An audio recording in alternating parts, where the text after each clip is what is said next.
Hey, everybody. Thank you so much for joining us for today's Lesson Lab. I'm joined by a wonderful colleague of mine, Kristen Rafferty. Hi, Kristen. Hi, everyone. Hi, how are you doing today? Doing well. How are you? Uh, really excited to talk about DNOWs, actually. You and me both. That might sound a little bit nerdy, but I can't help it.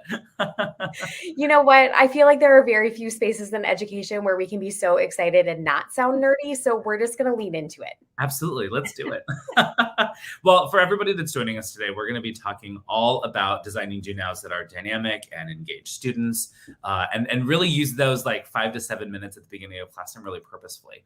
So I'm really excited to learn a bunch from Kristen. She has a lot of points of view and helpful tips for us today. Wanted to start by reminding, though, that every link that you're going to see us clicking onto or interacting today can be found in the video descriptions down below. So there'll be a link to the Newsela community where we'll aggregate all of the links that we share today, as well as the ideas that we present. Kristen, can you just let us know a little bit about like your expertise in the classroom and what your teaching background is? Yeah, absolutely. So we'll start with my role here at Newsela is I'm a professional learning manager. And so I help teachers to learn about Newsela and love Newsela as much as I did when I was a classroom teacher. Prior to joining the team here at Newsela, I was a classroom teacher for 14 years in Minneapolis, and I taught primarily fourth grade. I use Newsela really extensively in my classroom, not only to support my curriculum and my instructional goals, but also to help my students develop their skills in reading informational text. So been on the team here for about a year and loving teaching teachers how to use it and how to love it in their classrooms, just like I did. We're so glad to have you today. I think you're going to bring so much knowledge to this topic. Let's start off really quickly by kind of setting the stage and just defining do now so that we're approaching this from a similar place. So when you think of a do now, like what is a do now to you? Yeah, I'm thinking about those couple minutes typically during transition periods, right? At the very beginning of the day or the very beginning of a class period, when we want kids to get settled in, but we want them to get settled in a purposeful way, right? We want to give them a purposeful task that's either looking back and connecting to what we did the previous day or giving them a jumping off point for what we're doing that day. And it's setting them up for success for whatever we're diving into.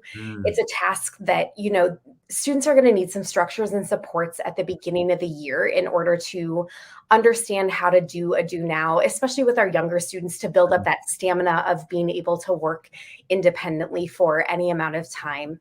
But the ultimate goal with a do now is to get students into that routine and into that cadence of when I come into class or when I come into this class period, this is what I'm starting with. It's something that can be done independently while the teacher is checking in with students, or can be done sometimes in a partner in my classroom.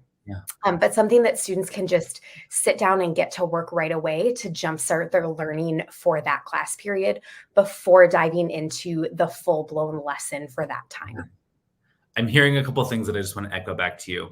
One, students might not know how to do this right away. So there might be a couple of weeks of like modeling do nows or actually having them take 10 or 15 minutes before someone can actually do them on their own. Yep, there's a couple weeks of like we do before there's time for you do. Absolutely. It also sounds like these should be tasks that are like not necessarily lower order thinking, but like easily executable by a student by themselves. So maybe not like 5-step processes, but like 1 or 2 steps, depending on how self-sufficient your students are. Absolutely. Absolutely. And within those 1 or 2 steps as well, something that is directly connected to your instructional goals, right? As much as possible, we want our students to be connected with the content that they're diving into, with the resources that we want them to access.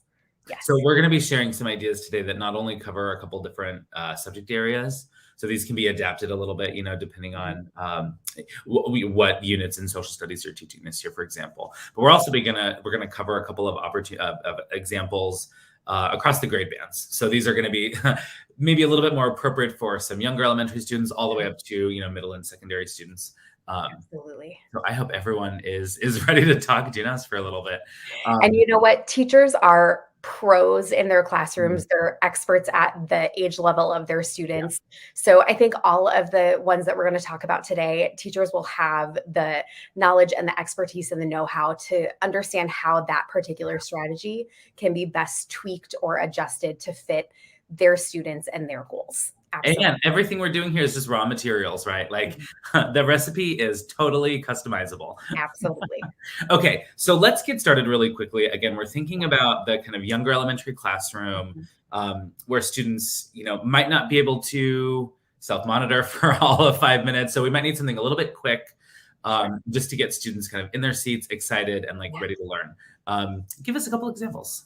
Yeah. So one of the things that I would lean into with my students is going into some articles that show strong feelings, right? Especially in the beginning of the year when we are leaning into, how do we express emotions appropriately? How do we navigate being in a school and being around peers for the first time in a while? And part of that work is being able to identify the feelings and reactions of others, right? So for my classroom at the beginning of the year, I would often lean into this good news section and look for what are some uplifting articles? What are some places that my students might connect with the academic purpose of how can we react to these articles? How are people feeling within these articles? And what is it that you're noticing, right? What text details, what cues are you seeing that would lead you to how are the people in the article feeling? How are you reacting to that? So with my students, I might pull up this article about the Tokyo Olympics and skateboarding teens blazing trails for women. And as they're reading through this article, they are identifying places where students are, or where the people in the article are having strong feelings, right? And within that, they are identifying how are they reacting to those articles. This can then lead really beautifully into an SEL lesson, right? About how we handle friendship or how we regulate emotions. It can lead really nicely into a history lesson on the history of the Olympics and why were teens skateboarding at the Olympics? Why was that trailblazing? And what other trailblazing events or people do we know about? Right. So just having that quick, can you read this? And then how are those people feeling? And what is your reaction to this article to move students away from just consuming information into really responding to it and having that thought process of, what is my reaction to this article? What am I thinking? What am I feeling? What questions do I have? So this is a really great place to start, especially with our younger students, because we can really pull in a wide variety of articles and set up the routine of what is your reaction to this content, right? It's also helping develop those language skills of moving beyond, I liked it. It was a good article, right? Because that's where our third graders, our fourth graders, that's where they are in a lot of places is, I liked it. It was good. And getting them to move deeper than that in their reactions. Yeah. I'm thinking of a couple ways that we could scaffold this, again, depending on the class. This would be a great opportunity to put this article up on presentation mode at the front of the class when students walk in. Maybe you have some students that aren't fully able to open devices and click and go to things all by themselves without a lot of teacher intervention. So this would be a great thing to have up in presentation mode. Maybe it's just the first few sentences and the picture and the title, but that might be enough to get students emoting and thinking about other people. Absolutely. And what I love about that presentation mode is that we know that students get distracted, and we know that because we as adults get distracted, right? And so when we click into that presentation mode, it eliminates that masthead at the top. It eliminates that left-hand navigation so that we're really just focused on the article itself. And then the other thing that I want to point out here is that even for our youngest readers, if they are at the lowest level of the text and it's still just a little bit difficult for them, especially thinking about the beginning of the year, is that we can access this text through the read aloud feature as well, just to give students another entry point into the material so that all of the students sitting in our classes can feel successful in this do now activity. I love this too because if students are on their own device, they could maybe annotate words that show an emotion or show how the characters or the not characters, but how the subjects of the text are feeling. Or they can pull out a notebook or a piece of paper and draw something or predict what's happened next. Like they can interact with this in so many different ways, Absolutely. just in that first couple minutes. Absolutely. One of the things that I see that they might interact with is this sentence, all three were winners, right? Ooh, That would be a sentence to me that would elicit a feeling of some kind. yeah. And so you were speaking of annotations. If students highlight those words and let go, they can choose a color, choose their favorite color, and write their reaction right here in the text. Yeah. And then share it with me as the teacher. And so it just gives them an entry point to that material. And for our youngest readers or for our readers who just like want this action, they can write their reaction in sentences, but they could always use emojis as their reactions as well, right? We know our students love pictorial representations. We know they love emojis. And so as they're reading through this content, whether it's just this first section or the full paragraph itself, they could respond to that image with emojis, even if that's just a stepping stone to getting them to respond in a written format. Brilliant. Okay, let's take this up a couple grade levels. I'm just gonna turn the notch a little bit. Let's think a little bit more, maybe like 5th through 7th. Yeah. Students that should be a little bit more able to kind of enter and follow maybe a couple of instructions Yeah. To get them started and ready for the lesson. And also that's really when we're introducing like transition periods, students are maybe moving through hallways. So that need to kind of come together and settle a little bit and get ready to learn is so important. Take us through a couple of chances that we can have a do now that's like just right for that age group. Yeah, absolutely. At our upper elementary, lower middle school classes, we want to make sure that students are making that connection between day to day and what they're learning. And so one of the do nows that I might use is having students come in and giving them a prompt of thinking about what we did yesterday in class. Think about a lingering question that you might have and find a resource on Newsela that relates to that resource, right? If we're talking about the Olympics, right? Find an article related to the Olympics that might address a question that you have. If we're talking about biology, find an article on Newsela related to that search term, right? Students can then easily search for that topic, find an article that is related, read through that article, and then turn and talk to their neighbor of, this is the article I found, and here's how it relates to our search topic for the day. Here's the article I found that relates to our search topic of the day. And students are going to find some really fun resources on Newsela. They're going to find some really fun articles that are related to our instructional goals as educators, but allowing them the chance to search and find those articles is also offering students choice in how they're engaging in that learning, right? If we ask students to consider the conversations or the topics that they were learning about last night, think about a lingering question or something that they want to know more about, and then they're intentionally looking on Newsela for additional resources, they're going to come across resources that they are then selecting that then gives them more buy-in into what they're reading, what they're learning about.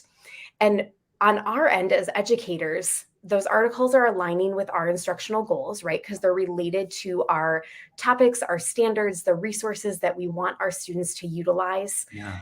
But it's also giving students choice on, here's the article that I chose to read, while giving in that built-in skill of, I'm going to read this article and I'm going to talk to my peer about it, right? I'm going to explain, this was the article I chose. Here's why I chose this article. And so it's also secretly working on that skill of summarization as well, right? I would often tell my students, if you had to explain an article to somebody else using only 3 sentences, what might those sentences be? And so it's getting kids to be able to read and summarize an article. And one of the ways in which I would have my students especially use annotations to practice that skill is they would read sections of the text or a couple paragraphs, and then they would use an annotation. And over here in the side, they would write 1 sentence. What's your 1 sentence summary of this section, right? And then they would read a little bit more, and they would annotate, what is your one sentence summary of this section? Mm. And so it gets them to make connections with what they're reading while also being able to communicate what that content was, what they read in their own language, which is a great skill for our upper elementary, lower middle school students. I think, what I'm hearing too is we're weaving in other competencies really artfully here. The ability to search for texts. Mhm. It's something that's really hard to do. Even for adults, that's hard to do sometimes, to know exactly how to go Google something.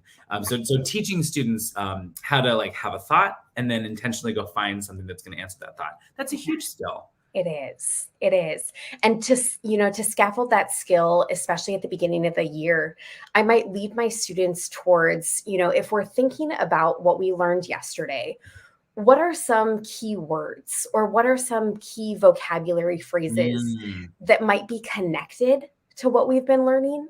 And now let's try searching those, right? So we may do that as we do practicing those search skills, practicing intentionally thinking about what are the words, what is the vocabulary that will bring back articles that are truly related to what we have read. And so to practice that skill for them, we might then move into, as they're starting to work on their own, I might write a couple words on the board and say, here are some options, right? Here are some sample words to search that are related to what we did yesterday, as we're scaffolding that skill and getting kids towards being able to identify what those good search terms are so that they are truly finding material that is related to what they're reading. But one additional resource that we have on Newsela that can be helpful, imagine that we have used a Newsela article yesterday. To start this process, I might have my students just scroll down to the bottom of that article where they are automatically going to see 3 related resources. And this could be a jumping off point for them as well, as we're moving them towards what are those search terms that could be used? What are those vocabulary words that could be used? This could be a starting off point for our students as well, is to look at the article that we used yesterday, scroll all the way down to the bottom, and choose one of those 3. What I love about this is it helps students understand that learning is a stepping stone, like something we learned already to what I'm going to learn next. And then that becomes a thing I already know to what I'm going to learn next. So especially if you're having a unit that maybe spans a couple of weeks, this is a great way to like continue to build on that knowledge with students day over day over day. Absolutely. Okay. We're going to level up once more and take it into like upper middle school, high school setting. And for this, let's get a little bit more subject specific, because I think these DNOWs might look and feel a little bit different depending on the subject that a teacher is teaching. Okay, so I'm going to put on my secondary high school ELA hat. We're probably doing a lot of composition work. We're probably reading a lot of novels over the course of a week and a half, potentially. What are some do-nows for this group of older students that it can be like super related to what it is that we're covering in class during that unit? Yeah, absolutely. For our high school ELA classrooms, a lot of times we want to lean into what is the theme that we're talking about, right? Looking at what is the theme, what is the content, and where can I find additional examples of that theme? And so for our educators who have access to Newsela ELA specifically, there's a quick way to find articles that are directly related to theme when we go into Newsela ELA and we come down here on the left-hand navigation to themes and genres. We can then take a look at articles by theme, and those themes are listed on this left-hand navigation. And so if we are talking about breaking barriers in our classroom, right? If we are reading a novel that has to do with breaking barriers, if we are looking at primary sources and historic speeches that have to do with breaking barriers, we can have students additionally connect to this theme of breaking barriers by leaning into this text in this collection and then summarizing and talking about how are these examples of breaking barriers, how are they connected to the additional resources that we're using in class, and how are they related to that theme, right? And getting students to understand that there's this like underlying theme, for lack of a better word, right? There's this underlining theme of what we're talking about and how are these things related. One of the ways that we can do this, especially in the high school classroom, is pulling some of these articles where that theme is not necessarily immediately evident, right? Mm. Students are going to need to do some thought work. They're going to need to maybe have an understanding of, why was this barrier breaking? Why was this event? Why was this person barrier breaking? And in order to do that, we might need to dig deeper into that content, right? And helping students identify, what is this? What is the theme? How is it connected? And how is it related to what we're doing in class? And why does it matter? And as you can see in these articles by theme, we have quite a wide range, anywhere from breaking barriers to good and evil, to giving back and helping others, to technology, innovation, and progress. And so we can really lean into the articles within this collection to connect with the other things that we're doing in class. You'd be really hard pressed to find a commonly read novel in the English canon or in like the new ELA classroom that doesn't have a theme strongly represented here. Right. If somebody can find a theme that is not represented here, or a novel that doesn't make sense, please let me know. I would be really curious. That's a great example too of like Newsela doing the curation for the teacher.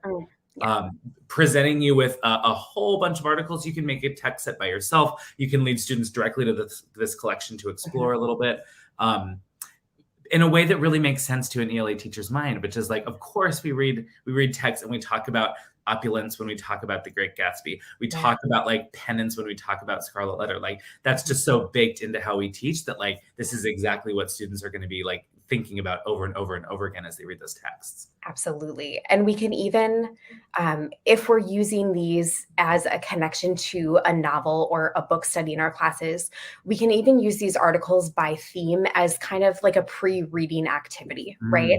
Take a look at this article and let's talk about, what does it mean? Like, what themes are represented in this article? See what themes students came up with, what they have in common, as a way to kick off, this article is very clearly about breaking barriers. So let's talk about that topic, right? And let's talk about that topic in service of an introduction to this novel that we're going to jump into. And what does it mean to break barriers? Why does that matter? What are examples of barriers that have been broken? And how do you think that might be related to this upcoming unit of study? We could talk about this forever, but let's make sure we give our other high school friends some opportunities to hear some great ideas from you. Moving into the social studies classroom, what are some ways that either an upper middle school or a high school teacher that teaches in the social studies zone that they could use Newsela to power some do-nows? Yeah, so one of the big things in history and one of the big things in social studies that is so important is helping students to make that connection between past and present. And so one of the great tools on Newsela is that we have resources for both, right? We have resources in the sense of primary sources or time machine articles, which were articles that were written during the time period of the event that is being talked about. And we also have current event articles, right? We have articles that are reflective of what is happening in the world today. And so we can pull current event articles like this one that was published recently about one of America's last indigenous birch bark canoe builders launches hunting boats. And we can have students read through a current event article in order to make connections between the historical event or the time period that we are looking at in class, to help them bridge that gap and find that through line between what happened historically that we're learning about and how is that still connected or related to what is happening in the world today. And so giving students a current event article that is related to the themes and the topics and the historical events that we're looking at in class to help them make that connection of how are these two things related.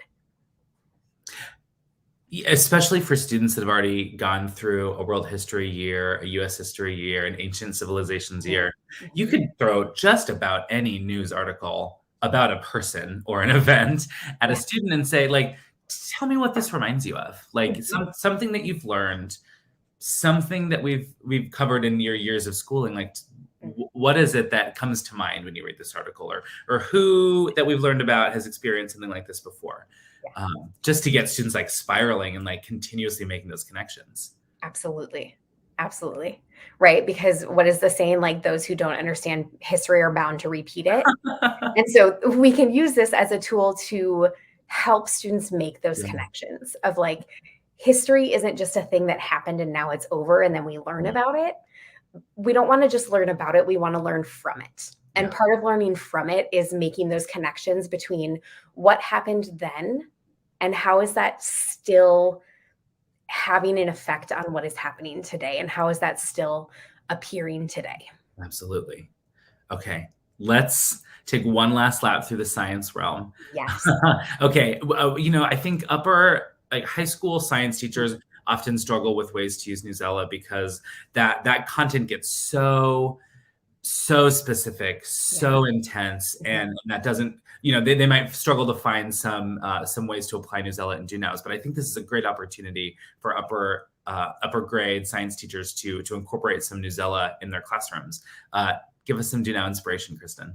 Absolutely. So in the science classroom, we know that science vocabulary can be difficult. We know that some of those science concepts are not always or not often words, vocabulary, concepts that our students have any background knowledge for. And so we can really lean into, especially in the science classroom, the multimedia resources, right? If we are looking at this resource as well, we can take a look at even just giving students this image and saying, what do you notice? And how is this connected to what we learned yesterday in class, right? We might not even have them read the entire article. We may start with just this image, just the multimedia resource of, let me give you a diagram or let me show you a video, and have you start thinking about how is that related to what we did yesterday? How is that related to what you already know or understand about this text? And what questions do you have based on this image, right? That was always a favorite of mine to do in my science classroom, was to give my students an image, give my students a diagram, and say, what questions does this prompt? After looking at this image, after looking at the captions, after looking at the title of the article, what questions does this prompt? What more do you want to know? And then once my students have developed those questions, again, leaning into the text of the article and leaning into that related reading.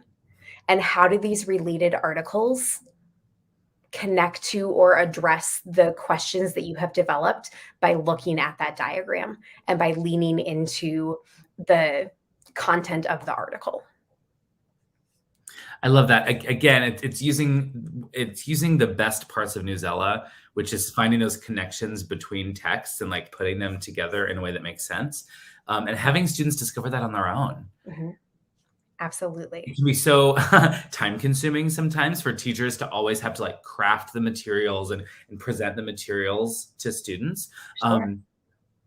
Send students to an article and like have them do the work, have them go to those related articles and figure out why they're connected, figure out what's that connective tissue between those articles.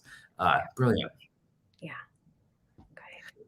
All right. One of the ways that I did this in my class as well, which often got my students up and moving too, was just through a gallery walk, right? Instead of having students come in and sit at their desk and engage in the resource, I might take an article, even this one, right? And on one part of the article, I would just give them the title. And then I would ask my students, what questions do you have based just on this information? Right? And then they would move to another point in the room where they might see just this image. And I would say, how does this connect to what you already know, and what questions do you have? And once they've interacted with those two pieces, right, looking at the title, looking at the image, but in two different spaces, then I might give them either the full text or part of the text, depending on the length of the text, and say, based on this information, what is one new thing you learned? And what is one question that you have? Right? It's something that students can come in, they can do easily at the beginning of class, whether I have written these things on chart paper or whether I have put it into presentation mode and had just part of it presented on my board, or whether I have literally printed out one copy of this, cut it apart, and taped it to different walls in my classroom, which happened in my fourth grade classroom often. Yes. Right? We just keep things up. And then getting students thinking about within each section of the article, when you're looking at them independently, what do you know? What questions do you have? What have you learned? Just giving them an opportunity to move around the classroom, consider sections of the article, and how each one gives us pieces of information that we can then lean into the whole to say, now what do we know? Right? And by having students stop and look at the title of the article, we're prompting them to think of, why is that title important? And how does it help us understand what we're going to be learning? Why is this image important? And how does it help us understand what we're going to be learning? Why is the text itself important? How does it help us understand what we're going to be learning? And then looking at it as a whole and saying, how does this resource all together help us lean into the content? How does it help us to do some new learning? How does it help us to connect to learning that we've had previously? Or what questions does it prompt that can then further our learning or further our experience? I love the way that you think about Newsela as, again, a raw material. You know, it can be printed and chopped up. It could be presented in the front of the class. It can be listened to for read aloud. You can use it to have students find figurative speech, and that's it. However you want to use a Newsela text is awesome, and there's no wrong way to do it. It's a blank canvas for any brilliant Juno idea that a teacher has. And the nice thing is there's like 15,000 of them. So there's no shortage of texts to explore and play around with. Exactly. And the great part is that it's around 15,000 texts right now, but that's not where it's stopping, right? We have 5 to 10 new articles that are published every single day. And so that number is only going to grow. The resources are only going to get better, and we can only make more connections to what we're doing in class. Absolutely. Kristen, any last words of advice to share before we part ways? I've so appreciated having you here to talk about Junos with us. Happy to. I would say my last words of wisdom are to just really lean into the resource that Newsela is. There's no hidden magic, right? There's no key that says you have to use it in this one way. There's no saying that the only way to use Newsela is to read the article and take the quiz, right? Right. You can be as creative as possible, as into Newsela as you would like to, whether it's using it to kick off a lesson or using it to support students' understanding of themes or topics, or using it after the fact to propel learning forward. And just knowing that there's no end to the resources available, and that even year to year, things are updated on Newsela to always give fresh, current information. Fresh, current information. I can't think of 3 better words to summarize this lesson lab.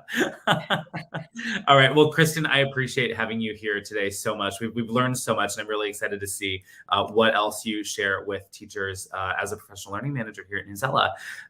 If anyone watching has any questions, again, remember that the community thread down below in the video description is going to link to all the resources we covered today, all the descriptions of the ideas we had today. And you can even at Kristen have any questions or ideas you'd like to throw around at her. There's also going to be a link to a feedback form. So if you have any feedback about this or any other lesson labs, go ahead and let us know. We love to hear what people are thinking. And make sure to join us for our next lesson lab. It's going to be December 15th at 4:30 Eastern time. It's going to broadcast, and we're going to be covering all about habitats and biomes. So really thinking about that like upper elementary science classroom, learning about habitats, learning about energy chains and consumers and producers and all that. So we can't wait to see you then. Thanks so much for joining us. Bye.